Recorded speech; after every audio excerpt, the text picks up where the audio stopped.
I think anytime you're making fun of powerful people, that's a good thing. I think we need to the challenge is, and the reverse is true, right? Yeah. The powerful people who want to shut you down, that's because they're insecure. Yeah, but I think I think the world wants to see what becomes a problem is when SNL only targets one side. That's when it's kind of like, Fully you know what? agree. So if you do both sides, I'm all in. If you do one side, that's the part where some people are like, if Sacha Baron Cohen did that same thing to both sides of the aisle, I guarantee everybody would go watch it. But when he does it only to one side, some people are like, yeah, you know what? I don't want to see it because you're not doing the hypocrisy on the other side. See, and I feel like the left has a thin skin.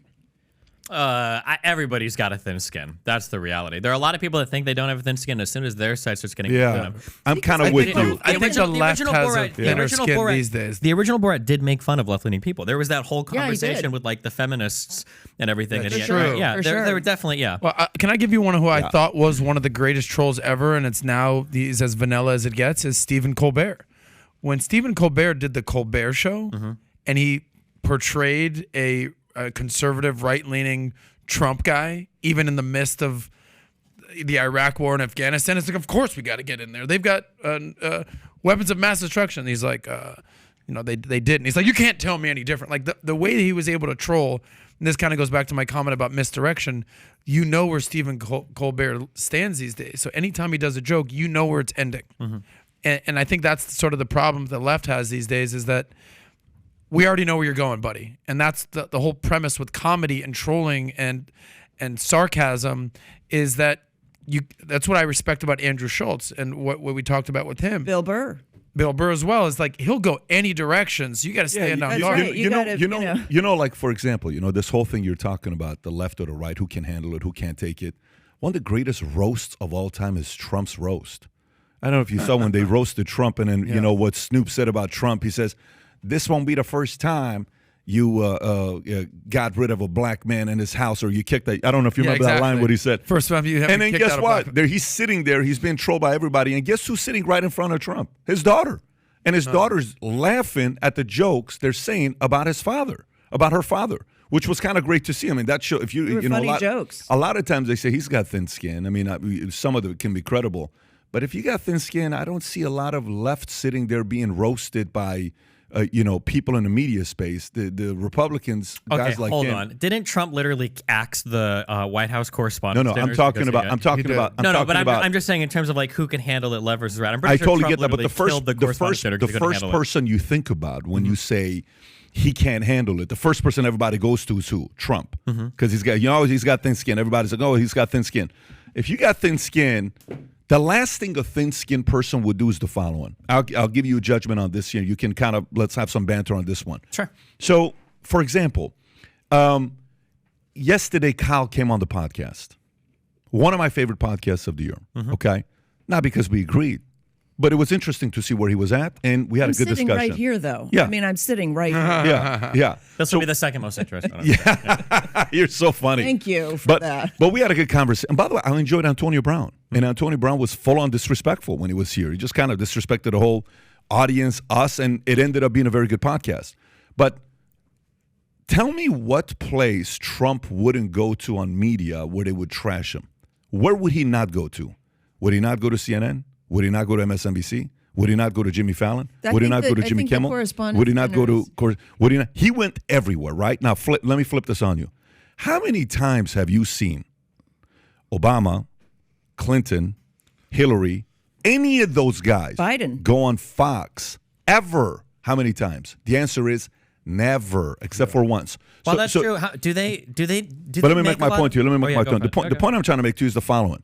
As much as we can say, whatever we want to say about guys like a Trump or anybody else, if you're willing to go in the den and know they're going to trash you, know they're looking for their moment, agree or disagree, man. That's the last thing you can say is that's a thin-skinned person won't even go in there. Yeah, so there's a bit of an argument for that. But go ahead.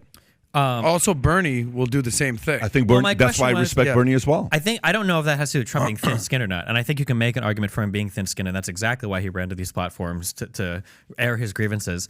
But I think, didn't Trump have a pretty unique relationship with the media? Like, for instance, so you asked me that question, like Trump went everywhere, which was true. So I'm trying to think, okay, well, the Democrats then, like, they don't go on Fox News. That's true.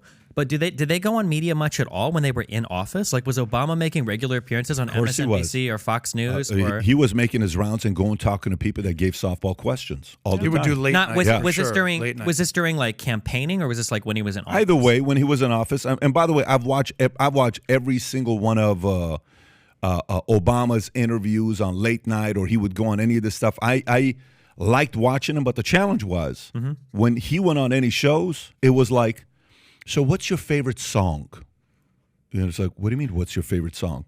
Versus Trump would go on as, why are you hiding everything? You know, so, and by the way, so who would be thin-skinned? So here's a question for you. Perfect thing to be thinking about.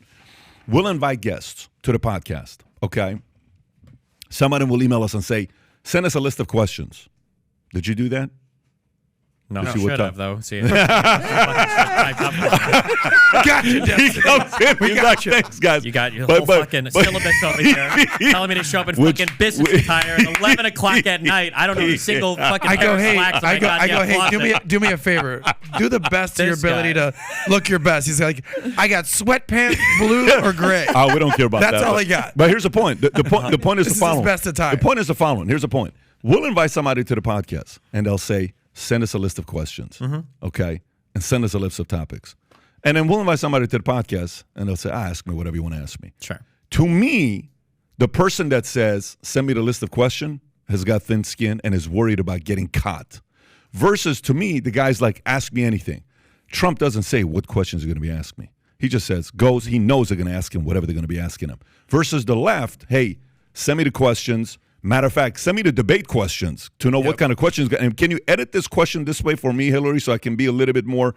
And then writers, In fact, can you Donna give me? Brazil got Yeah, called out of course. for supplying the During the questions. So debate. that is the Fans. ultimate thin-skinned That's right. community. If we want to kind of go there, and by the way, you know, you can make that argument, but Trump's the one thing about Trump. He likes to go into. He likes going. I was just going to say that. I think you can be two things at once. I think Trump can be argumentative, not afraid of debate, go into the lion's den and like be ready for a fight, a brawl, but he could also be thin-skinned. Well, Meaning, like, you can this be is both. a good point. It's thin skin does not necessarily mean afraid to fight. issue. And I think we have to define our terms, right? So thin skin, you get insulted. But that doesn't mean that you're not going to show up. And defend yourself. But there are plenty of people who won't show up. They just won't show up because they don't have the argument. That is not Trump's problem. He will show up. That's right. I mean, it's easy when you Largely don't- because he is thin-skinned. Yeah. When you show up and you just say random shit every time. I mean, I don't know if it's as impressive, but I didn't hear that. Say that again. well, when you show up and just say random shit every time, because it feels like that's what Trump's MO kind of was. But got him know. elected. Got him elected. Say And random it he did shit. get him elected. That is true. He got You called don't- out on all this, all the random quote random stuff. You know he what? said. You know what it is like. It's kind of like this. It's kind of like the Republican who goes to a hardcore left school and makes it out. Okay, when you make it out, you've been destroyed by everybody on the left in that school. That your arguments have to be better. Yeah, but he didn't have any arguments for anything. No. I what I'm saying to you is no. For him to go to the opposing side, I think that's you're developing muscle when you do that. That's what hurt their feelings because they loved him. Oh, he before destroyed- he yeah, he- declared for president. I think the part about Trump that is his challenge, here's the challenge he's got. My opinion, I could be wrong, but I think he wants to fight everybody. And 99% of people are not worth fighting. And it's just kind of like, what'd you say? What'd you say? Like, you know, you go to the club with the one friend and he just, what'd you look at me for? He's that guy. It's the worst guy to hang out with. go by of the way. It's a nine- great Always point. happens What when I go to what the he club. just tried to do to Jesse's DeSantis. trying to fight everyone. Too much. 99% of the fights at the club. Listen, people are gonna bump into you at the club. Yes. If you what'd you do? Hey, it's like, dude, it's a tight spot. People are That's bumping right. into each other. That's Just right. kind of walk through. You almost have to tell them when we make it to the bar, which is only 20 yards away. About 9 people are going to bump into you. They're not trying to fight you. They're going to bump into you. It's okay. I think that's his deal. I think that he is loves a so fight. powerful what you just said. I say this all the time. I go, at this point in my life, because I went to Florida State. You're talking about steroids, keg parties, and fights, and hot chicks. That's Florida State for you. Free tip out there. And I would say this. That's college. Okay, That's college. good to Florida know. State. Duly You guys noted. all know out there. But I say this. I go, if I'm going to fight somebody at this point in my life, I'm going to know them. We're going to have a past. We're going to have a relationship. They're going to do something that screwed me over when I told them not to. I'm like, to Pat's point, Right, I'm the not people you don't fighting know. the random dude who Yeah, bumped into not me worth it. in the bathroom line. And I think to use that metaphor, that's what Trump is doing. It's okay to fight Nancy Pelosi. It's okay to fight Chuck Schumer. Sure. But to fight DeSantis. no, DeSantis, that's fine too. Every single But to person. fight every single comment on Twitter and defend Let it yourself go. is just like, dude, I think let the it go. big issue with that too, and I saw flashes of this during the 2016 primaries, and everybody on the left, probably a lot of people on the right, were waiting for Trump to switch up because there were a couple primaries that he lost where he came on stage and he was actually really gracious. He was like, Ted Cruz ran a great campaign here. You know, you guys won here and that was good. And I was like, oh, okay, cool. So he does have a bit of like... I don't remember any of those. He did it a couple times. All right. Because every time it happened, I was like, okay, if this guy wins presidency, at the very least, he's not a That's fucking possible. idiot. Yeah, he's going to be like any of those. there's a word I'm looking for, showman or something. He's going to be a good sport about it and everything's going to be okay. But man, it wasn't. And Trump sold himself as a businessman, and he acts the least like a businessman I've ever heard in my entire fucking life, right? If you're a supervisor and your employees fuck up and your manager comes to you, you never blame your employees. It's your responsibility. It's your shift. If you're a manager and the store owner comes to you, you never blame your supervisors. That's your store, right? If you're a store manager and the CEO of the company comes to you, or if Congress goes to the CEO, you're like, oh, well, my employee, right? It's you own it. That's why you get paid Such the a good big bucks, point. right? You say it's on me. Exactly. And Trump was the master of passing the buck.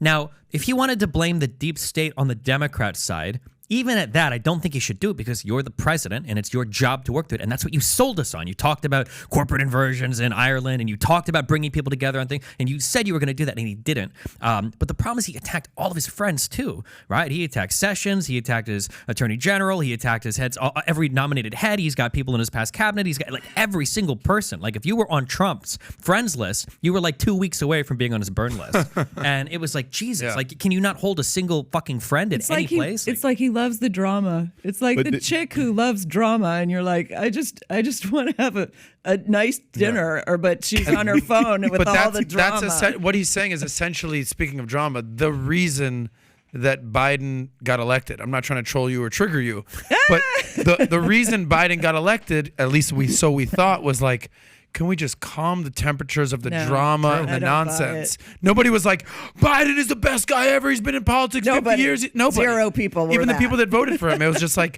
enough with the Trump and the trolling. And that's what got him elected. Listen, years ago, they would say there will never be a president from New York, New York City, because what New York DNA is like, right? Chris Christie, he's too much. He's too much. He had one of those town hall meetings. I don't know if you remember, like 15 years ago or 12 years ago, and he put this lady in her place, and he's like, "Well, video went viral." Like, yeah, but that would never work in Alabama. That would never work in Iowa, and that's just not a model. So, if you know George Steinbrenner, if you know New York, if you know Gotti, if you know the people that came out of New York, the athletes, the politicians, the business people, that's New York. It's very normal of a New York. So anybody that lives outside of New York is not used to that. George Steinbrenner fired the head coach, not the head coach, his skipper. What do you want to call him? The head coach, general manager, not the general manager. The manager. Yeah. He fired and rehired the guy 3 times. He did it once on national television. He's like, "You're fired," and he's like, "What are you talking about? You're fired." It's like, you can't fire me like this. And then brought him back and fired him again. It's a little bit of a New York DNA that the rest of the world is just not used to. I will say, and he tried to bring that to politics. Well, I mean, it obviously worked in some areas, and it didn't work in some areas. So if you like this clip and you want to watch another one, click right here. And if you want to watch the entire podcast, click right here.